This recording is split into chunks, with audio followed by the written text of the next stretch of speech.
ಆತ್ಮೀಯರಿಗೆ ಜ್ಯೋತಿಷ್ ಪಥ ಚಾನಲ್ಗೆ ಸ್ವಾಗತ. ನಾನು ನಿಮ್ಮ ಪ್ರೀತಿಯ ಅಜಿತ್ ಕಾರಂತ್.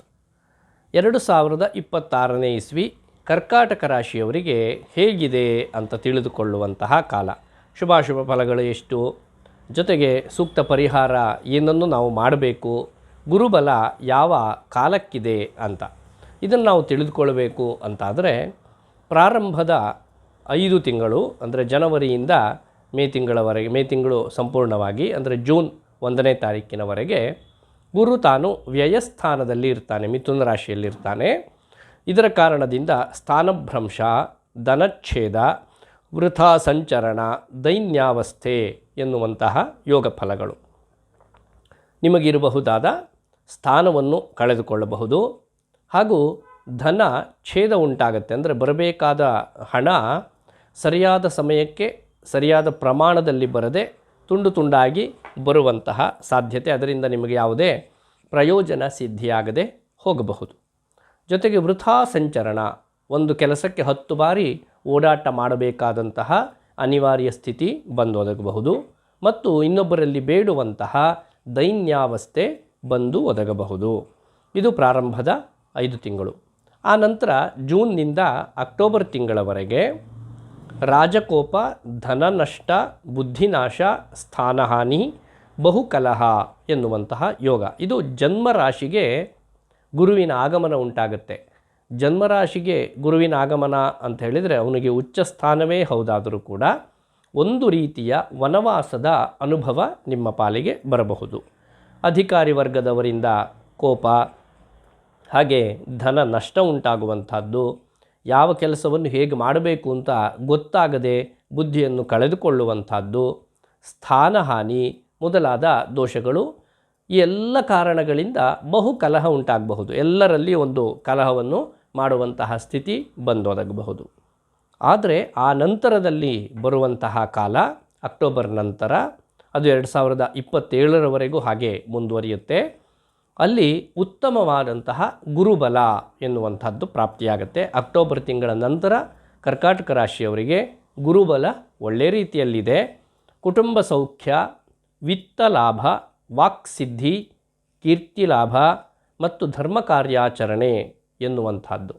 ನೀವು ಆಡಿದ ಮಾತುಗಳೆಲ್ಲ ಸಫಲವಾಗುವಂತಹ ಕಾಲ, ಒಳ್ಳೊಳ್ಳೆಯ ಕಾರ್ಯಗಳನ್ನು ನೀವು ಮಾಡುವಂತಹ ಹೊತ್ತು, ಹಾಗೂ ನೀವು ಮಾಡುವ ಕಾರ್ಯದಿಂದ ಕೀರ್ತಿಯನ್ನು ಪಡೆಯುವಂತಹ ಕಾಲ, ಅಧಿಕವಾಗಿ ಧನಲಾಭವನ್ನು ನೋಡುವ ಕಾಲ, ಹಾಗೂ ಕುಟುಂಬದಲ್ಲಿ ಸುಖ ವೃದ್ಧಿ, ಕುಟುಂಬದಲ್ಲಿ ಮಂಗಳ ಕಾರ್ಯಾಚರಣೆಗಳಾಗಬಹುದು, ಹಾಗೂ ಕುಟುಂಬ ವೃದ್ಧಿಯಾಗಬಹುದು.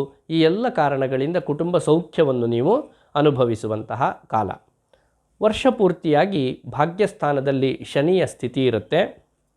ಇದರ ಕಾರಣದಿಂದ ಕ್ವಚಿದರ್ಥಂ ಅಂದರೆ ಸ್ವಲ್ಪ ಪ್ರಮಾಣದ ಹಣದ ಹರಿವು ನಿಮಗೆ ಇಡೀ ವರ್ಷವೂ ಇರುತ್ತದೆ. ಆದ್ದರಿಂದ ನೀವು ಮೊದಲು ಕೇಳಿದ ಫಲಕ್ಕೂ ಈಗಿನ ಫಲಕ್ಕೂ ನೀವು ಅನ್ವಯವನ್ನು ಮಾಡುವುದಾದರೆ ಧನ ನಷ್ಟ ಅಥವಾ ಧನ ಪ್ರಾಪ್ತಿ ಇಲ್ಲದೇ ಇರುವಂತಹ ಕಾಲ ಏನಿಲ್ಲ.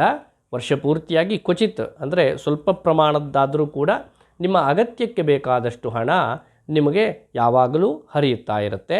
ಕ್ವಚಿತ್ ಸುಖಂ, ಹಾಗೆ ಸ್ವಲ್ಪ ಪ್ರಮಾಣದ ಸುಖವನ್ನು ನೀವು ಅನುಭವಿಸ್ತೀರಿ. ಆವಾಗ ಜ್ವರಪೀಡ ಎನ್ನುವಂಥದ್ದರ ಅನುಭವಕ್ಕೆ ಬರುತ್ತೆ. ಜ್ವರ ನಿಮ್ಮನ್ನು ಬಾಧಿಸುತ್ತೆ.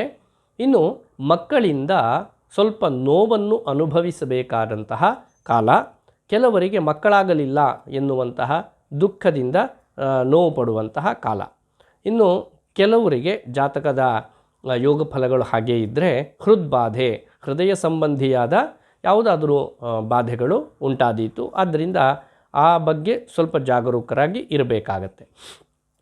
ರಾಹು ಮತ್ತು ಕೇತುವಿನ ಚಾರಫಲಗಳ ಪ್ರಕಾರ ಹೇಳುವುದಾದರೆ ರೋಗಬಾಧೆ ಮತ್ತು ವಿತ್ತ ವಿನಾಶ ಎನ್ನುವಂತಹ ಯೋಗ ಫಲಗಳು ಕರ್ಕಾಟಕ ರಾಶಿಯವರಿಗೆ ಇದೆ.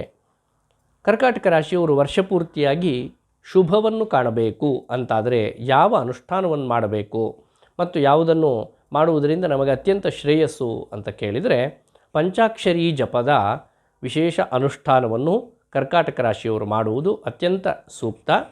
ಜೊತೆಗೆ ಲಕ್ಷ್ಮೀನಾರಾಯಣನ ಆರಾಧನೆ, ಲಕ್ಷ್ಮೀನಾರಾಯಣ ಪೂಜೆ, ಲಕ್ಷ್ಮೀನಾರಾಯಣ ಹೃದಯ ಪಾರಾಯಣ ಮತ್ತು ಹೋಮ, ಲಕ್ಷ್ಮೀನಾರಾಯಣ ಕ್ಷೇತ್ರ ಸಂದರ್ಶನ ಇತ್ಯಾದಿಗಳನ್ನೆಲ್ಲ ಮಾಡುವುದರಿಂದ ಕರ್ಕಾಟಕ ರಾಶಿಯವರು ಶುಭ ಫಲವನ್ನು ಕಾಣುವುದರಲ್ಲಿ ಯಾವುದೇ ಅನುಮಾನ ಇಲ್ಲ. ವರ್ಷದ ಕೊನೆಯ ಭಾಗದಲ್ಲಿ ನಿಮಗೆ ಉತ್ತಮವಾದ ಗುರುಬಲ ಇದೆ. ಆದ್ದರಿಂದ 2026ನೇ ಇಸ್ವಿ ಕರ್ಕಾಟಕ ರಾಶಿಯವರಿಗೆ ಶುಭಾಶುಭ ಫಲಗಳ ಸಮ್ಮಿಶ್ರ ಫಲವನ್ನೇ ಕೊಡುತ್ತದೆ. 60 ಭಾಗ ಅಶುಭ ಫಲಗಳು, 40 ಭಾಗ ಶುಭ ಫಲಗಳು ಅಂತ ನಮಗೆ ಮೇಲ್ನೋಟಕ್ಕೆ ಕಂಡರೂ ಕೂಡ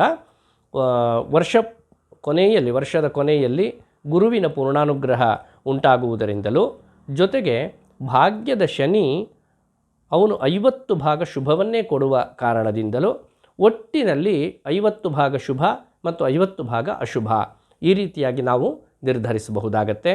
ಆದ್ದರಿಂದ ಕರ್ಕಾಟಕ ರಾಶಿಯವರು ಕೂಡ ಮೇಲೆ ಹೇಳಿದ ಪರಿಹಾರಗಳನ್ನು ಆಯಾಯ ಕಾಲಕ್ಕೆ ಮಾಡುತ್ತಾ ಉತ್ತಮವಾದ ಫಲಪ್ರಾಪ್ತಿಯನ್ನು ಮಾಡಿಕೊಂಡು 2026ರಲ್ಲಿ ಹರ್ಷಚಿತ್ತರಾಗಿ ಎನ್ನುವುದಾಗಿ ಹಾರೈಸ್ತೇನೆ. ಶುಭವಾಗಲಿ. ಧನ್ಯವಾದಗಳು.